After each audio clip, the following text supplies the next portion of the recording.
All right, we're back in this crazy Thursday afternoon, evening into the 7 o'clock range.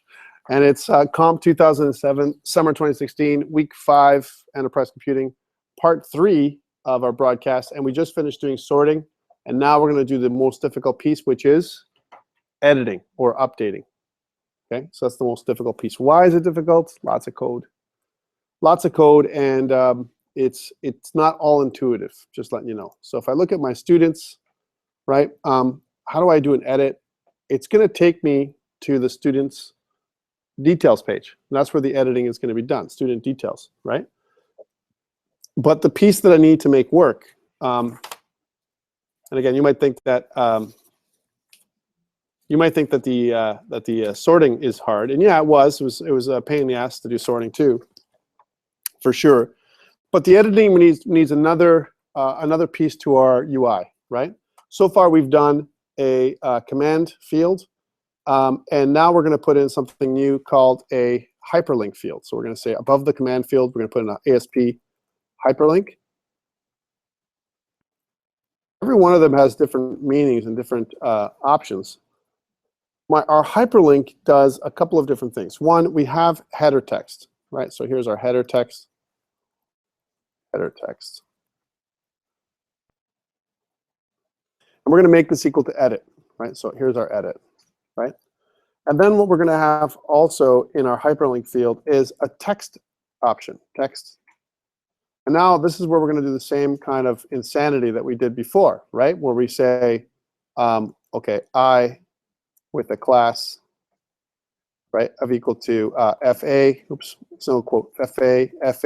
Now instead of trash, it's, I believe, pencil dash square dash O, right? FA dash LG, right? I know this is lots of stuff. That's the font awesome, and then we're going to close it off by I tag, and then we're going to call it edit. That's the actual text of the object, right? It looks long, but really what we're doing is we're incorporating font awesome as a little pencil that we're going to use. Looks kind of neat. Let's put this to the next line here. I also want to choose navigate URL as student details ASPX, and if it kind of puts it in place for you right away when you kind of do this, but you can always overwrite this and do it on your own. So if I go navigate URL, so navigate URL, it kind of looks like this. So I'm just going to make sure I've got everything correctly. Navigate URL, yeah, URL is equal to, and if I want to put in my URL, I want to target my student details .aspx. That's what my navigate URL will take me to. So when I click onto this link, it's going to take me to my student details. Okay. The other thing I need for my hyperlink, this thing that I want to put in is also my item, my CSS class, and I want to use, instead of item, I used item earlier today, but I want to use control style dash CSS class is equal to, and what I want to do is do the same thing. I want to kind of put a button, and then button dash primary, button dash small, right? So it's a blue button. That's what I want to do, right? And that's going to add the same. Why is this hovering? It says hyperlink is not a known element. So I've kind of put together, it should actually be hyperlink with a capital H, hyperlink. Yep. Why is it doing that? Why? Why is it giving me that? Sorry, I just want to check this. Hyperlink field, I'll be okay. Bound field, hyperlink field, command field, right? Not hyperlink, hyperlink field. And that's why I'm not getting that success URL over here. The reason why I did this by hand and I was looking for navigate URL is because it'll give you it automatically. So if I type navigate URL, and if I put equals, it'll allow me to pick my URL, which is what I wanted. which is the student details ASPX. And it'll give me the actual absolute location of it as opposed to me typing it by hand. That's why I chose it that way. All right, so our hyperlink field, we've got our edit text, we've got our CSS class. We also need a couple more. Data navigate URL fields, right? That's one, which is kind of, again, a little bit unintuitive. So data navigate URL fields. And that's going to equal to our student ID, right? So student ID is basically saying, which one am I going to be deleting? How am I going to be deleting by? Student ID, right? And then the next one, which is really unintuitive, is data navigate URL format string. Now this makes sense later on when you look at it, because what we're really doing is saying this. I want to send the following string when I go to my details page. So I go student details.aspx with a quotation mark, and then student ID, right, is equal to, and then whatever the student ID is. Actually, this is exactly what we kind of did when we did Node. We sent across a path. This is the path that we're sending in it. And we're going to look for anything that's after the ASPX page as something called a query string. This query string is going to have a weight that's greater than 0. If I just send over the ASPX page, there's no query string.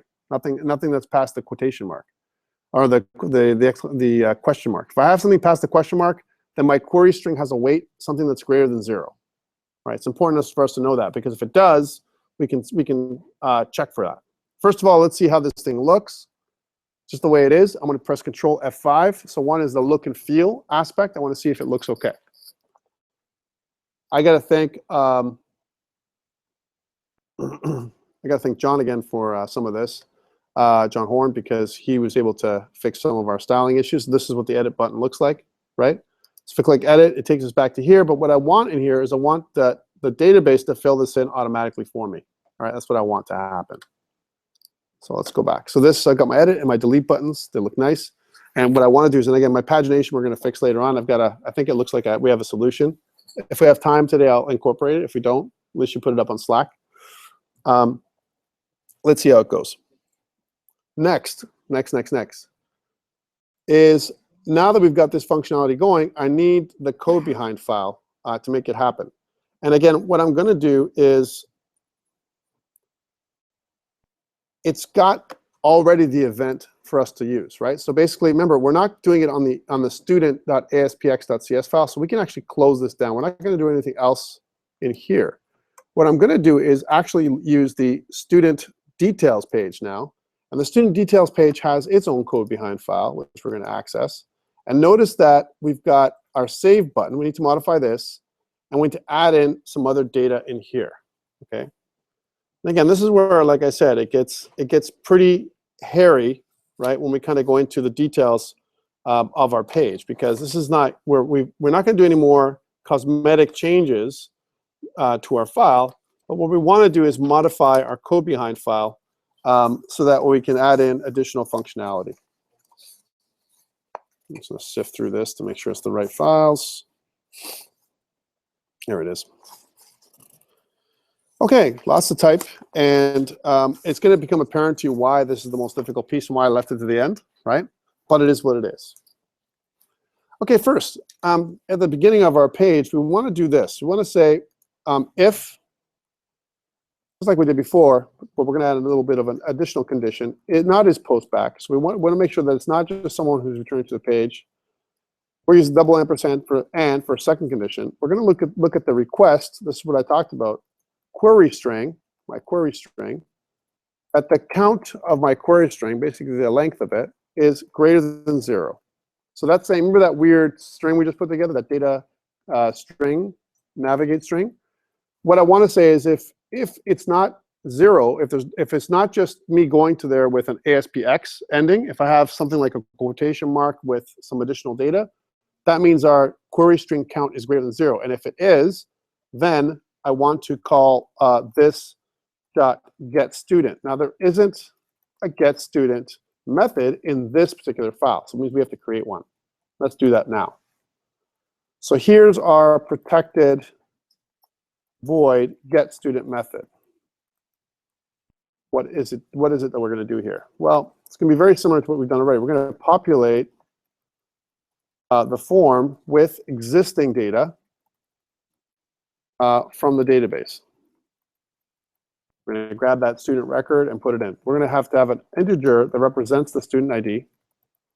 By the way, you're going to see that we're going to do this twice, and then you're going to say, this is an opportunity for me to fix this and make it easier. We're also going to convert it to int32. We've been doing this whole time, so just to save time, I'm going to tell you that we're going to need to use convert this to int32. And we're going to look at the query string, and we're going to look at the student ID that gets sent to us through the query string, right? And we're going to convert it to an integer.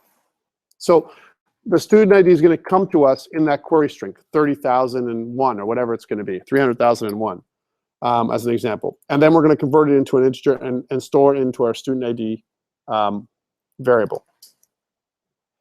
Okay, then we're going to connect again to the EF framework, right?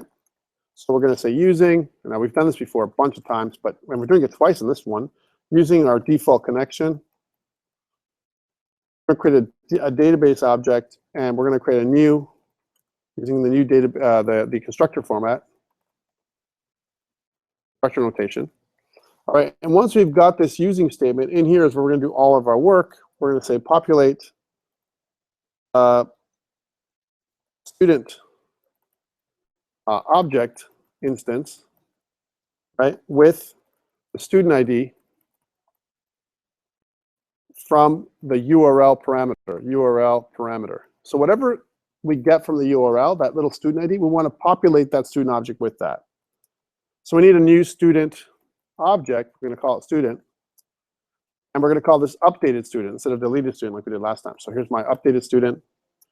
And it basically we're going to create a, we're going to kind of get a little query from the database from student, we're going to call it student, in my database of students, the students table, right, from my database, where my student ID is equal to the student ID I just got from the URL.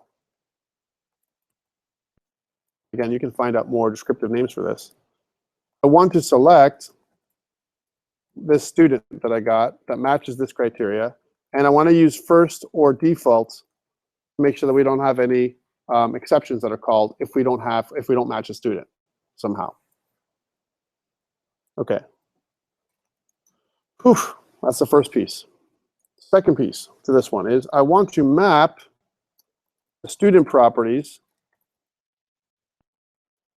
to the form controls. That's what I want to do. So my form is already there, and I'm going to basically check to see if my updated student is not equal to null. So somehow we didn't somehow get a null from the database. If it's not a null, then I want to do something like this. Last name textbox.text, right, is equal to updated student.lastname.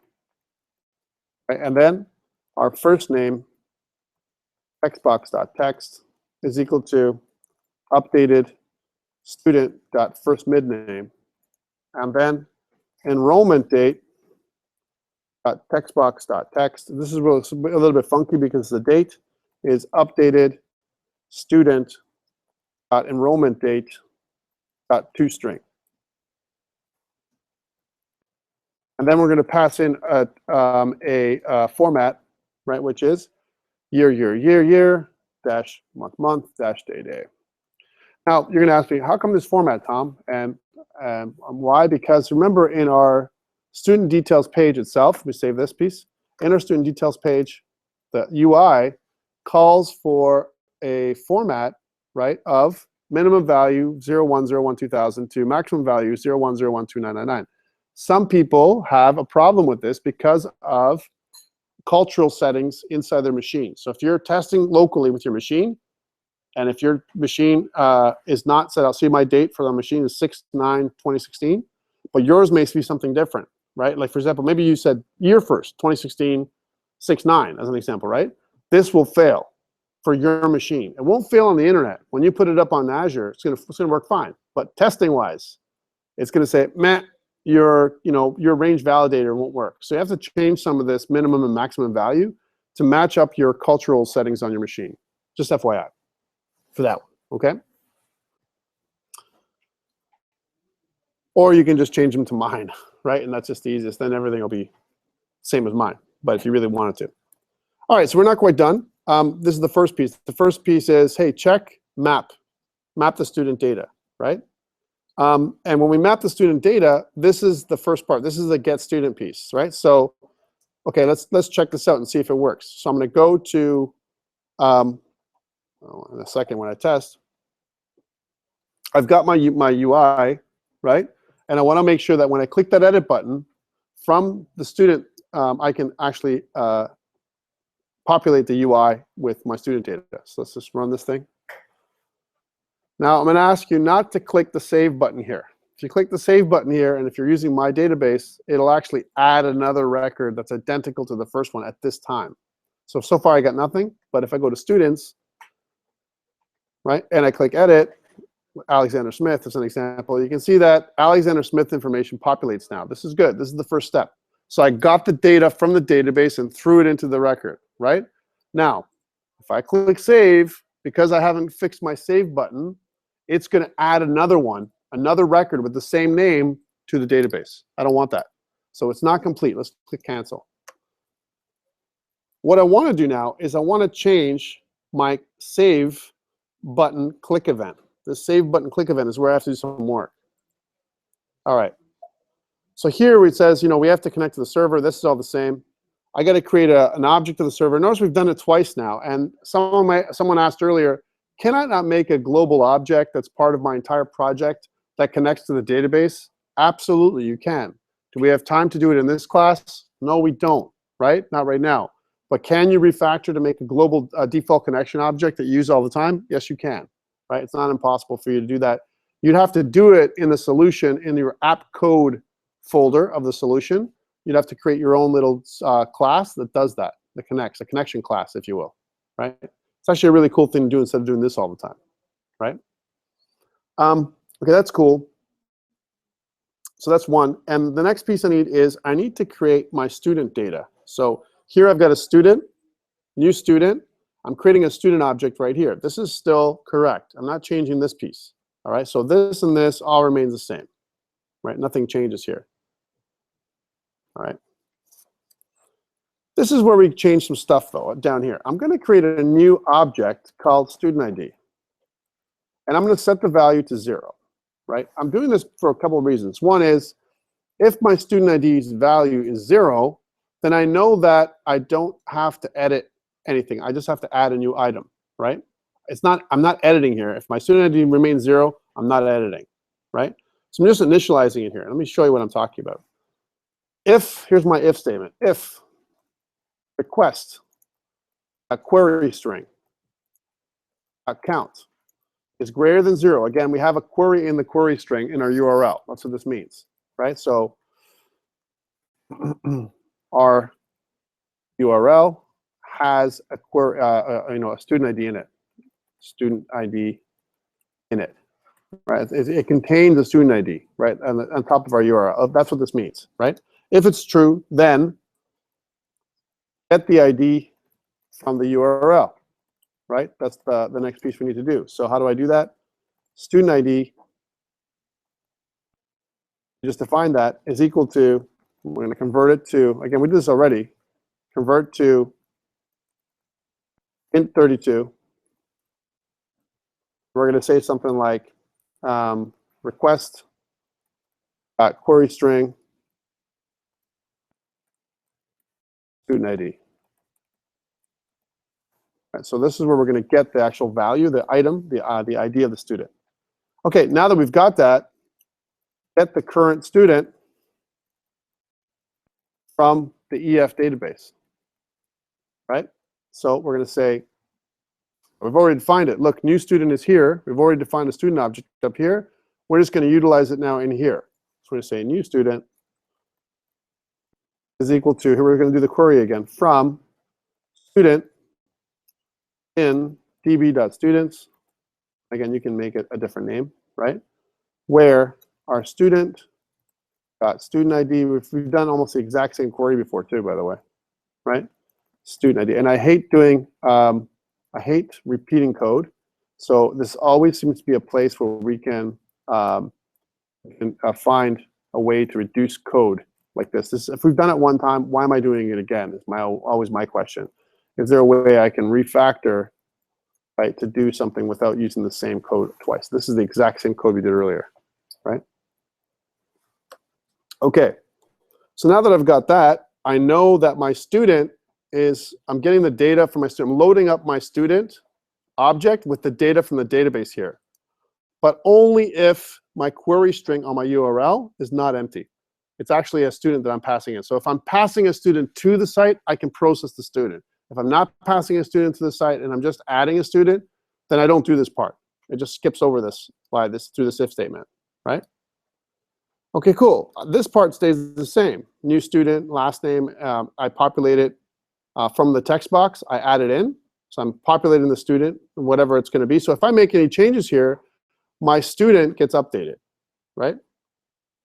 Okay, here's what happens. If I want to check to see if my student is 0, if student ID is equal to 0, what does that mean? It means that we don't have a new student. That's what it means. It means we have a student that already exists. Let's grab this stuff.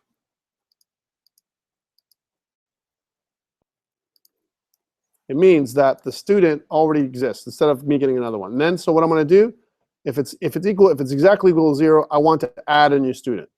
If I don't have if my student ID is not equal to 0, right? That means I have an existing student and I don't want to add another one. I don't want to add the same one to the database. All I want to do here is I want to do db save changes, which not only saves the changes but also updates. And inserts. If I want to insert or updates, I can do db save changes. Guys, we're done. This is it. This is the only change we have to make to my click my save button click event. Let's check this out and see if it still works though, because we have a feeling that I'm gonna run with debugging this time around to make sure it works. We have one more little function to kick off, and I'm gonna need your help to make it work. It didn't work earlier. We'll kind of do some troubleshooting today if I have a chance to do it. So here it is. Here's my student details. Obviously, there's nothing in here. If I go to students though, and I want to modify it,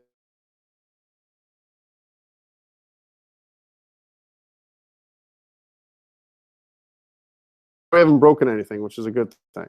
There's all my students. So if I skip all the way down, you can see that there's a student number 45, Xavier Jones, right? My last name is Jones. Let me add a new student. So let's add me. So last name.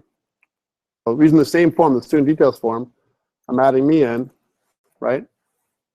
And let's put the date today. So today, this is in Chrome. In Firefox, it'll look different than this. So I'm saving my student. Again, if I look down, I can see that my new student got added in there. And now I want to edit him. So I'm going to click the edit button.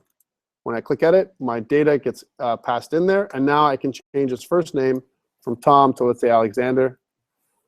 And then click save. And if I've done everything correctly, I shouldn't get this. I shouldn't get this. An exception, it says, of type system null reference exception error occurred. And I shouldn't get that. You guys shouldn't get that either. Did you guys get that?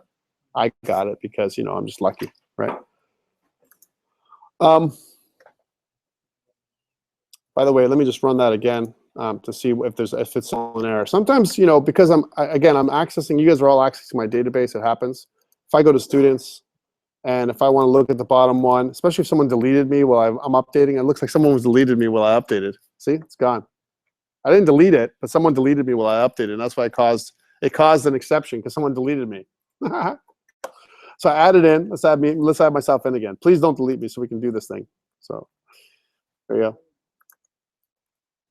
There you go. We'll add in a date. We have to add in a date. Today's date. Save. Good. And now I'm still there. Hopefully, we'll still be there. And someone won't delete me while I do this. Someone deletes me again, I'll stop. Right. So, Alexander. Right. Don't delete me, please. Save. We're good now, right? Yeah. Someone deleted me last time, right? That's what it was. So if I go back in here, if you notice that there I am. I've updated. So now I've done my update. My full CRUD is done. Everything's good. The only thing that I want to change, and this is where I need you guys' help. See how smart you guys are. is when I click the delete button, I want to pop up a confirmation with jQuery. I'm saying, right? jQuery is going to pop up a little confirmation that says, are you sure? Okay. First of all, the thing to understand is, how do I target the delete button? If I want to target all delete buttons with my jQuery selector, right? I want to do something like view page source. Because I want to know the output of what it looks like when I do. Now, this is a big, some big stuff here. Here's my details. But if you notice that I have my data, here's my data, and what I'm looking for is my delete button. So here's my delete button. Notice that I have an icon with a class FA trash, and I have this delete button in here, right here, with a space. This is important, right? Because this is what's inside my link. But it's also the inner HTML. Inner HTML starts from here and goes to there. So I'm targeting the inner HTML of an anchor tag. That's what I'm targeting, okay? So what does that jQuery look like? So I want to be able to target the inner HTML and still live to tell about it. How do I do that? Well, where do I put it, first of all, my jQuery, and how does it work? Well, this whole time, if you look back, if I look at the Solution Explorer window, and if I pin this up for a second, and if I go to my scripts, under scripts, I have an app.js. This is where I want to put all my custom scripts. Let's just get rid of this. So app.js. And what I want to do is I want to use this little jQuery file. It's really small. I want to wait till the document's ready, right? And when my document is ready, right, I want to basically do a query that says something like this. So I want to go do this. I want to say, okay, document, right, dot ready. My document is ready, jQuery, right? Then perform a function. In my function, I want to do another query, right? I want to look at all 8 anchor tags that also have, I want to filter. Here's my function, another little function that runs inside, right, to filter. It also has this dot inner HTML, index of. Got to be exactly accurate here. I want to look at delete. That's what it should be, right? As long as that is exactly equal to 0, then I've got the solution. I want to be able to click. When I click on that object, so I've targeted first, and then I create a click event. So when I click on the object that I've just targeted, I want to be able to pop up a little confirmation box. By the way, there's 3 types of boxes you can do in JavaScript. There's alert, confirm, and prompt. Those are the 3. Confirm, if you put it up as one of these, I can put in a little message that says, are you sure you want to delete this record? And if they're sure, then when they say OK, it travels through the system to say it's OK. They want to delete. But here's a way to check to see if this works. One is, can I do a console log, right, that says, function started, or app started. We'll say app started. App started. Now this is an actual this is JavaScript or jQuery, right? So if my document's ready, I got to check to see if app started starts. Number one. If I don't get there, then this next query won't matter. It won't work. I need to get myself there. So let's check this out and see if it works. So how do I know that? So if I launch any window, so if I go back and launch my default, I'm going to go back and launch my default ASPX page, right? Here it is. And if I launch it with debugging, I want to do it with debugging for this one because it'll build everything in, bake everything in, right? Here's my welcome. If I go and do an inspect, right, on my console, I can see that app started. So I'm getting my jQuery working. My jQuery is functioning right now, so far. All right. 2. All right. So that's the first thing. Second thing is, now that I've got this running, I've got to make sure that I get to the filter. So am I filtering on delete? Because remember, my inner HTML, this is really crazy. I'm also targeting anything that has an inner HTML of delete. Right now, I could if I really want to be smart about it, I could make all my delete buttons have an ID. That's another way. I could say, document.getElement by ID, target all buttons that have all elements, document.get elements by name. I could put a name of all the elements that have a delete of delete. I could do that too, right? Some other way of targeting as opposed to just this way. Like this is like query selector all. Select everything that has an anchor tag with a delete that's inside of the inner HTML. That's what we're targeting here. Okay, so that means that when I click a delete button, so let's run this thing again. If I click the delete button now, right, I'm checking to see that my anchor tag has a delete. Let's check this out. Now we got to be careful here because if this fails, it'll delete my record automatically, like it's been doing all the time. So I want to make sure that I don't just delete anything. I just delete one thing that I can get rid of. So I'm going to go back down to all. And if the way it should work is if I click on my delete button, right, then my jQuery will kick off. Did it kick off? No. Deleted my record though, right? So how do I make it kick off? I'm targeting my delete button. Why is it not working? It would normally work. But the problem is there's a couple of issues. One, my delete button isn't just a delete button anymore, right? My delete button also has other stuff in there, like my anchor tag, my I tag, right, with my font awesome stuff. So this isn't really working. So if I was going to, if I just going to comment this out for a second, this little function, and the filter function is in fact, let me just undo this. My filter function is the one that I really want to comment out, right?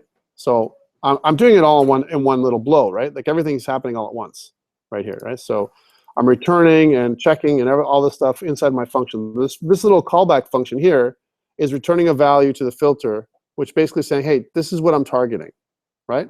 But I don't have to do it this way. Inside my file, and where the delete button is in right now, is in my students ASPX file. So if I was to look at my students ASPX file for a second, I can see that when I declare a delete button, it's a command field. Notice that it doesn't have an ID, right? It doesn't have an ID, but can it have an ID? I'm just pulling it out there. Can I put an ID on my command field or some kind of name? Can I put a name? A name is equal to, look how it doesn't allow me to. But could I put a name in there, right? And is equal to delete. Can I do that? Now in HTML you can, right? I can do a name of a value. This is invalid attribute, right? How about an ID? Can I add an ID to the command field? So ID is equal, this I could add in, right? Is equal to delete. I could do that too, but notice that it gives me this underscore again. It's basically saying, hey, attribute ID is not a valid attribute. There's got to be some way to latch into this. How about CSS class, right? We haven't done that either. We've done a control CSS class. I could look for something like anything that has a button danger, button small, the CSS class. I could look for that with my jQuery, right? Instead of doing a filter, because that would work. Anything that has button danger, button small, right? Yes.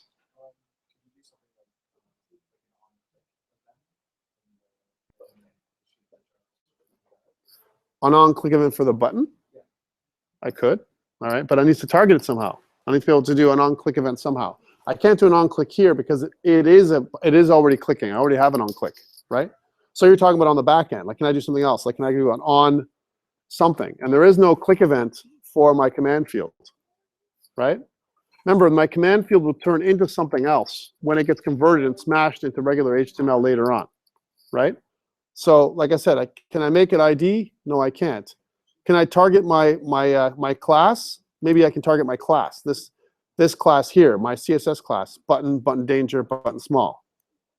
So I can target that. Anything with, how about this? Anything with button danger in it as a class, if it contains button danger, we're good, right?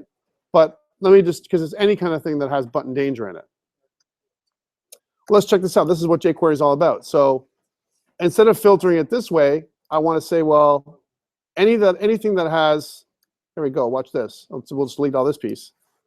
Anything that's an anchor tag that has a class of button button dash danger, button dash small, right? If I have an anchor tag like that, then here's what I want to do. A callback function, let's do one thing. I'll say console.log, something like, your delete button's been clicked, delete button clicked. So I want to know I can do this first piece. Right? Did I get to here? Was I able to do, and let's just not do this one. I'll just comment this out, right? Just for now. So all I'm saying is, hey, check to see, there's a couple lines here, so you can break it up to make it easier for you to read, right? This one here is saying, here's this anonymous function, right? That's inside. I'm saying, hey, with this, I'm actually checking to see if, oh, I got an extra one of those in there. I'm checking to see if I can make that filter. This is my query selector right here. So I'm saying check all anchor tags with a class of button, button danger, button small. If I can do that, if I can actually spell it right too, right? Then I should be able to get a click event that targets that button, and then I should be able to do a console log delete button clicked. Let's do that first, right? So this is testing because we've changed a couple things here, so I want to make sure that it all works. All right, and just to test, Control F5, run without debugging. Sorry for guys for keeping you a little longer. Give me another 5 minutes. We'll figure this out. Right. Students, I want to add a student to play with, so we'll say my last name is test name and test, and we'll add in a date for that, which is today. And click save. So there's my test name that I want to delete. Right? So there's my test name, and I want to delete him, but I want to look inside my, I want to inspect my console when I do that. So here's my app started, and I go back to my delete, and when I click on test name, it says delete button clicked. It said it for a second. So my delete button click, it did it, and then it reposted. So it did the job. So actually I was able to target my delete button. That's really good. So that's half the battle right there. Now that I'm able to do that and I can get a response, I can pop up that question. All right, so let's do that now. So now I know I'm getting here, right? I know I'm targeting all buttons that have. Now this is very dangerous, but I got to make sure that I don't color any other button like this. It has to be some kind of delete button that I use this class on, or I can create my own class called delete, right? That I can add into this button. That's another way to do it. And if I add the delete class, then I can target it with jQuery, and then I can do the following function. So I don't have to use the filter. Here's my return confirm. Are you sure you want to delete this record? Let's target this again by checking it. I'm going to go back here, and I'm going to go to students. I'm going to add a new student for testing. So test last name. And here's my test first name. Then I'm going to do one of these just to make sure what it is. Save. So here's my, try that again. I want to use my current date and save. And then when I go back down and filter all, and down here, I want to click the delete button. Now what I'm looking for is this. Yay. Are you sure you want to delete this record? This is good. No, I don't. And it shouldn't delete it. See, it didn't delete it? Try it again. Watch. Are you sure you want to delete the record? No. Then delete. Are you sure you want to delete the record? Yes. Deletes. So now we've got that confirmation. And that's the piece that's missing from your JavaScript. You need to put that code in to complete your lab 3. Okay? We made it work. But I did a little bit of a workaround. The way I did it was I said, hey, target that class, the anchor tag, with the class of button, button danger, button small. So it's a very specific anchor tag that I'm looking at. Only those ones are going to be deleted. And again, hindsight being 2020, what I should do is also add a delete class in there to make sure that it's a very specific kind of button I want to delete. Questions around this stuff? I think we've covered everything. Yes. So, would you be able to use a C# message box instead? Or what C# message box? That's what I'm saying. If there was a C# message box, yeah. No. We have to make one. Okay. Right? So that's the problem. One of the things is we don't have an ASP.NET message box. It works nicely with Windows forms, but there's no message box in ASP.NET. We have to create one, right? And there's some really cool tutorials on how to do that out there. If you want to look and see where that is. If I go ASP.NET web forms message box, right? If you actually search that up, you can see that there is a way of putting together. How do I show a message box Well, there isn't one. You've got to construct one, right? You got to make one up, right? And there's a way of doing that by using something called the client script, right? We can do the same thing for this. Instead of using jQuery, we can use a client script and use everything on the C# side. But look, jQuery is just way easier, right? Any other questions around this? I don't have enough time to fix your problem, right? But which is, and again, I got a couple of messages from Slack here. Anyone's still looking for a partner? I'm just putting it out there. Oh, yes, of course you don't know, John. But anyways, if I go back here, again, if you see that this is a nice solution for our custom CSS. I don't have time because I've kind of timed out, but I'm sure if I grab this and I add in what you're saying, which is pagination YS, right, to my grid view, oh, what the hell, I'm here. And you guys are waiting. What the hell, why don't I just do it? So I'm going to grab my custom CSS. Yeah, it's right here. So here it is. I'm just like, this is my sticky footer, right? I don't want to do that. And that's probably going to be your pagination styles right here. This whole piece right here, I'm guessing. And this piece here, I'm guessing as well. I don't need that. Anything below here. Okay, let's grab this. It's a big one. Okay, there we go. I could have probably copied the whole file and copy.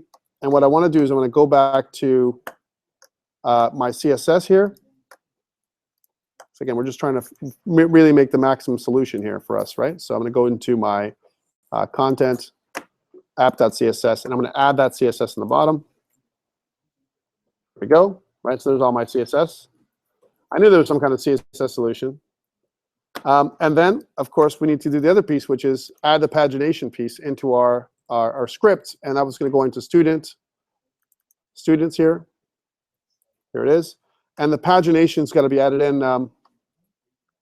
I think in the header, no? Yeah, the students video. And that would be. Let's go back to Slack for a second to see that one. It would be under the CSS class or pager style CSS class. There we go. Pager style CSS class. There it is. And that is equal. Let's put that on the next line so we can see that. Which is equal to. And again, it's pagination YS. We're just going to grab this little thing right here, copy, and paste, and undo. YS, right? Okay, if this works, then we should have a nicer pagination as opposed to what it was before. Thank you, Jesse. And yeah, we have it for one, but not the others. What happened? What do you mean it worked for you? Worked for the first one, but not for the second and third one, man. It does it for everyone that you're on. So if you go to page 2, it'll then highlight page 2. For me, it actually worked on every page. What browser are you using?